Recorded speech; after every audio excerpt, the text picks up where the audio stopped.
नमस्कार दोस्तों, मैं नीरज कुमार। स्वागत है आपका मिशन जॉब अड्डा में। चलते हैं इम्पोर्टेंट फैक्ट की तरफ।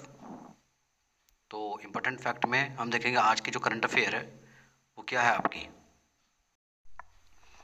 तो इम्पोर्टेंट फैक्ट क्या है यहाँ पर? तो इम्पोर्टेंट फैक्ट है यहाँ पर लद्दाख में माउंट कुन पर हिमस्खलन हुआ है। ध्यान रखना, कहाँ पर? लद्दाख में माउंट कुन पर हिमस्खलन हुआ है। भारतीय सेना का एक पर्वतारोहियों का एक समूह था, वहाँ वो फंस गया जिसमें एक सैनिक की मौत हो गई है। ये चर्चा में है। तो माउंट कुन कहाँ है? ये आपका लद्दाख में है, ये आपको ध्यान रखना है। नेक्स्ट आगे अभी इसमें और बढ़ते हैं अभी, ठीक है। जरा इसको मैं ठीक कर दूं। माउंट कुन क्या है? देखिए, माउंट कुन लद्दाख में मैंने आपको बता दिया। इसकी ऊंचाई कितनी है? 7077 मीटर की इसकी ऊंचाई है। 7077 मीटर की इसकी ऊंचाई है। और यहाँ पर पहली बार कौन सफल हुआ था चढ़ने के लिए? तो पहली बार सफल हुए थे यहाँ पर 1913 में कुन चोटी पर चढ़ने वाले पहले इतालवी पर्वतारोही थे जिनका नाम था मारियो पियासेंजा। क्या नाम था उनका?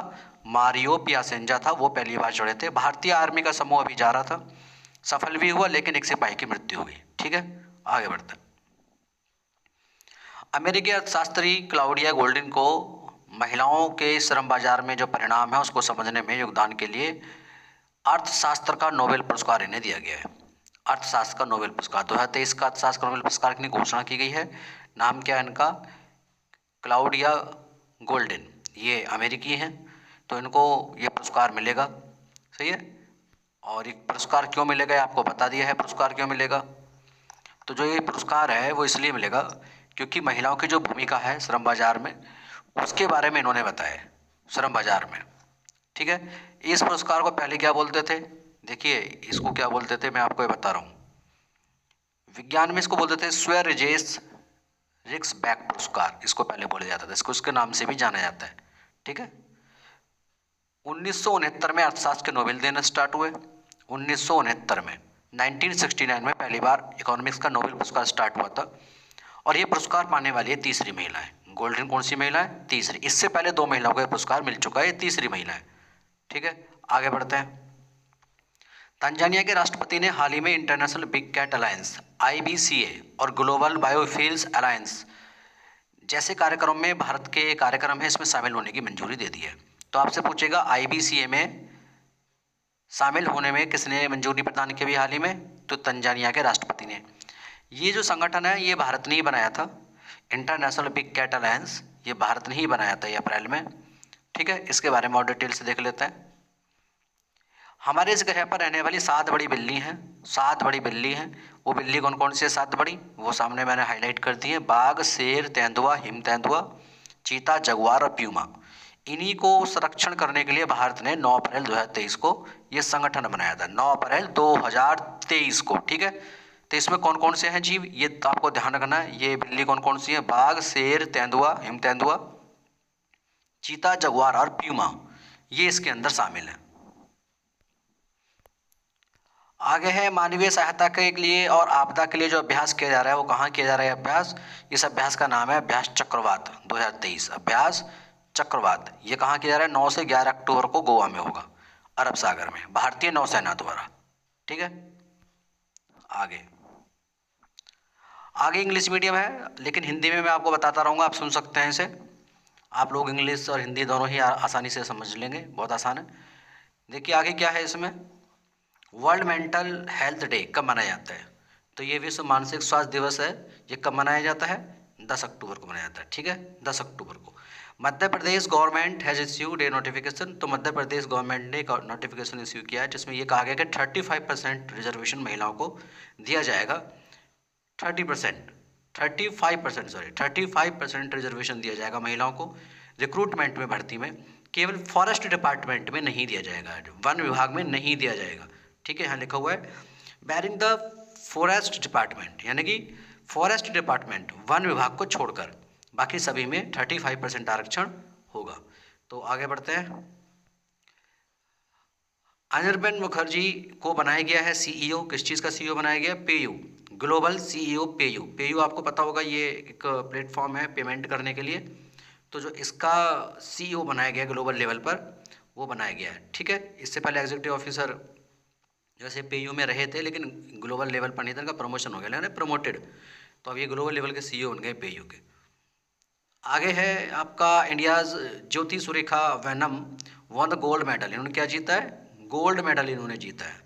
ज्योति सुरेखा ने गोल्ड मेडल जीता है। किस चीज़ में जीता है? आर्चरी, यानी कि आपका तीरंदाजी में। एशियन गेम्स हांगझो में जो हो रहे हैं चाइना में, उसमें इन्होंने जीता है। आगे है बिहार गवर्नमेंट ने क्या किया है? बिहार गवर्नमेंट ने 10% रिजर्वेशन दिया है ईडब्ल्यूएस को। किस चीज़ में दिया है? ईडब्ल्यूएस तो रिजर्वेशन पहले से लागू हो चुका है, लेकिन उन्होंने दिया है जुडिशल सर्विस में, और जो स्टेट रन कॉलेज हैं यूनिवर्सिटी हैं स्टेट की, उनमें इनको 10% आरक्षण दिया जाएगा ईडब्ल्यूएस को। ठीक है। According to the Hurun India rich list, जो ह्यूरन आपका इंडिया रिच लिस्ट है, जो उसमें अमीर लोग हैं, उस अमीर लोगों की सूची में पहले गौतम अडानी आ गए थे, लेकिन गौतम अडानी को पीछे छोड़ते मुकेश अंबानी फिर से सबसे अमीर इंडियन बन चुके हैं। ठीक है। आगे पब्लिक सेक्टर कंपनी है भारत हैवी इलेक्ट्रिकल लिमिटेड भेल। इसने अभी किसको अपॉइंट किया है? बानी वर्मा को डायरेक्टर अपॉइंट किया है। कौन किसे? बानी वर्मा को। बानी वर्मा को डायरेक्टर इन्होंने अपॉइंट किया, बानी वर्मा। ठीक है। आगे बढ़ते हैं। Union cabinet led by PM Modi approve किया, इन्होंने अप्रूव किया भाई, इन्होंने प्राइम मिनिस्टर ने अप्रूव किया है कि अभी इन्होंने आदिवासी जो वो यूनिवर्सिटी है जिसको ये तेलंगाना में बना रहे हैं, तो इसके लिए उन्हें क्या है, इन्हें एक संशोधन करना पड़ेगा, अमेंडमेंट करना पड़ेगा। अमेंडमेंट करेंगे सेंट्रल यूनिवर्सिटी एक्ट 2009, जो सेंट्रल यूनिवर्सिटी अमेंडमेंट जो एक्ट है 2009 का, उसमें अमेंडमेंट किया जाएगा। अमेंडमेंट के बाद सेंट्रल ट्राइबल यूनिवर्सिटी तेलंगाना में बन जाएगी। आदिवासी यूनिवर्सिटी, जनजातीय यूनिवर्सिटी ये कहाँ बन जाएगी? तेलंगाना में बन जाएगी। ठीक है। आगे है डिफेंस मिनिस्टर राजनाथ सिंह, जो रक्षा मंत्री हैं राजनाथ सिंह, उन्होंने क्या लॉन्च किया? नेवी को अपडेट करते हुए इंडिजीनियस प्रोग्राम स्वाभिमान 2, तो इन्होंने स्वाभिमान 2 न्यू दिल्ली में इसको लॉन्च किया है रक्षा मंत्री ने। आगे है अमन सहरावत, तो अमन सहरावत ने क्या जीता है? ब्रॉन्ज मेडल जीता है इन्होंने, ब्रॉन्ज मेडल। किस चीज़ में? मीन फ्री स्टाइल रेसलिंग में 57 kg वर्ग में। ठीक है, एशियन गेम्स में अमन सहरावत ने। वर्ल्ड पोस्ट डे, विश्व डाक दिवस जो मनाया जाता है वो हर साल कब मनाया जाता है? वो आपका 9 अक्टूबर को मनाया जाता है। कब? 9 अक्टूबर को मनाया जाता है। World smile day annually celebration किया जाता है इसको फर्स्ट फ्राइडे ऑफ अक्टूबर, अक्टूबर के पहले शुक्रवार को वर्ल्ड स्माइल डे, विश्व मुस्कान दिवस कब मनाया जाता है साल में? इसको अक्टूबर में मनाया जाता है, लेकिन अक्टूबर के पहले फ्राइडे को इसको मनाया जाता है, फर्स्ट फ्राइडे को अक्टूबर का जो भी फेस्ट।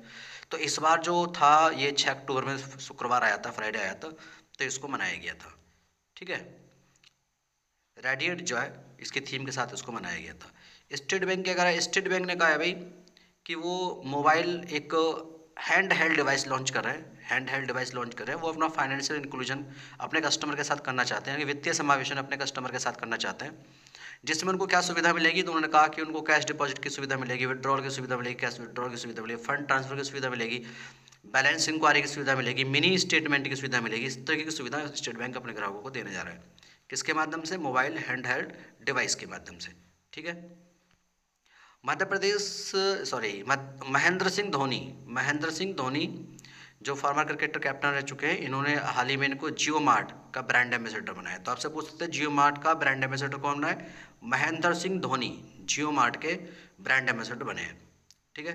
आगे Ramaswamy N has been appointed as the chairman and managing director, तो इनको किस चीज़ में? Insurance corporation of India, general insurance, GIC, ये जीआईसी है जो बीमा करती है, तो इसमें इनको रामास्वामी इनको अपॉइंटेड किया गया चेयरमैन के तौर पर। ठीक है।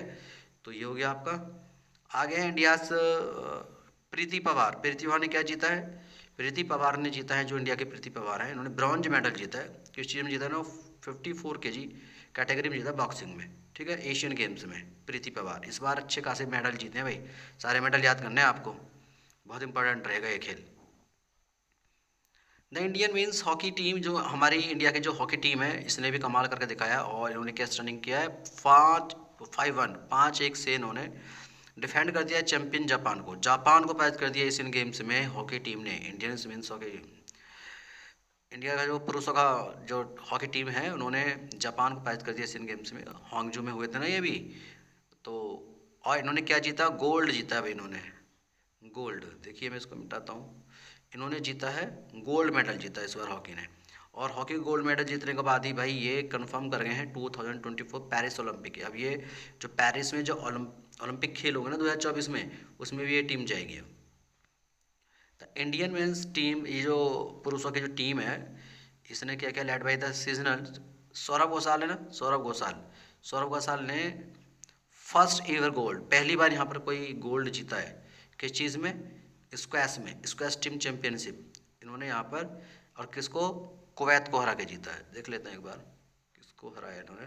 कुवैत, फाइनल में किसको जीता इसने? कुवैत को। ठीक है, तो ये आपको याद रखना है। स्क्वैश में भी भारत ने गोल्ड जीत लिया है इस बार। सौरभ घोषाल आपको पता ही है स्क्वैश के अच्छे खिलाड़ी हैं, आजकल खिलाड़ी चल रहे हैं। आगे इंडिया ने क्या वॉन किया? साउथ एशियन फुटबॉल फेडरेशन जो सैफ है ना, अंडर 19, कौन सा? अंडर 19 जो फुटबॉल से रिलेटेड है, अंडर 19 चैंपियनशिप। किसको डिफीट किया? पाकिस्तान को डिफीट करने के बाद इन्होंने, एक सेकेंड, ठीक है, हाँ, तो इन्होंने final at the Dasharath stadium मतलब काठमांडू में इन्होंने इस चैंपियनशिप को जीत लिया है। ठीक है, ये है आपका दशरथ रंगशाला। तो यहाँ पर दशरथ रंगशाला में इन्होंने स्टेडियम में, यहाँ काठमांडू में जीत लिया पाकिस्तान को हरा के। ठीक है, डिफीटिंग पाकिस्तान। ठीक है, ठीक है, आगे बढ़ते हैं। अमेरिकन प्रोफेसर हैं Claudia Goldin has one the 2020 Nobel economics. अभी बताया था मैंने आपको, इकोनॉमिक्स का जो नोबेल है इनको मिला है, क्लोडिया गोल्डिन को मिला है। और इन्होंने क्यों जीता है भाई, ये आपको पता होगा इनको क्यों मिला है। तो इसमें देखो स्पष्ट लिखा हुआ है, research women contribution in the labour market, यानी कि महिलाओं की जो भूमिका है वो क्या है लेबर मार्केट में, महिलाओं के योगदान, उनका कंट्रीब्यूशन, उसके लिए उन्हें मिला है। आगे है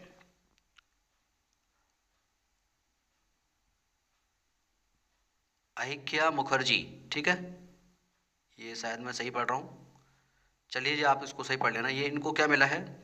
और श्रुतीर्थ मुखर्जी, इन दोनों को ब्रॉन्ज मिला है। क्या मिला है इन्हें?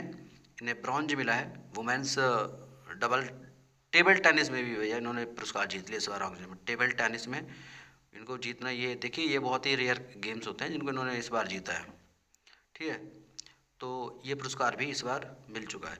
इंडियन का आपके कौन है? क्वाड्रैट won the gold medal men's 4x400 metre relay, आपका जो रेसिन जो वो होती है रेस, उसमें भी होंगजो में भारतीयों ने 400 मीटर की जो रेस होती है, गोल्ड मेडल उसमें जीत लिया है।